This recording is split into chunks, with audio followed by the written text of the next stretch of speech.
কোরআন মাজিদে বিভিন্ন সূরার শুরুতে জবর জের পেশ ছাড়া কিছু আয়াত থাকে, জবর জের পেশ ছাড়া। এগুলো আপনারা কিভাবে পড়বেন খেয়াল করুন। এখানে দেখতে পাচ্ছি আলিফ, এখানে দেখতে পাচ্ছি লাম, এখানে দেখতে পাচ্ছি মিম। আলিফের উপরে জবর জের পেশ কিছু নাই, তাই আমরা আলিফকে আলিফই বলবো। লামকে আমরা 4 আলিফ টান দিব। কোরআন শরীফ পড়ার সময় যদি আপনারা হরফের উপরে এমন মোটা চিহ্ন দেখেন, লম্বা একটা মোটা চিহ্ন দেখেন, তাহলে আপনারা 4 আলিফ টান দিয়ে পড়বেন।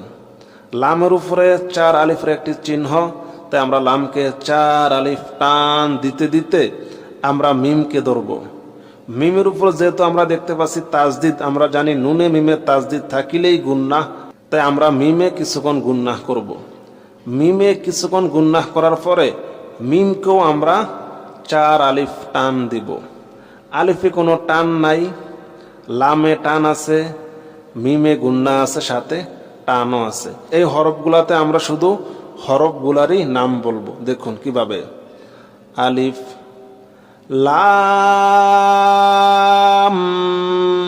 মিম, বুঝতে পারছেন? আলিফ লাম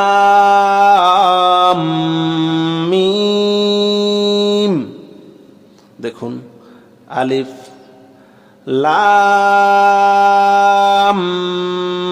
মিম সদ।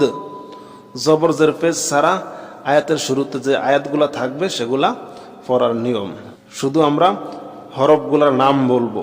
ও আলিফ আলিফ, কোনো টান নাই। লাম 4 আলিফ টান। মিমে আমরা জানি নুনে মিমে তাজদিদ থাকিলে গুন্নাহ, মিমে আমরা গুন্নাহ করব, সাথে 4 আলিফ টান দিব। সদে আমরা সাথে 4 আলিফ টান দিব।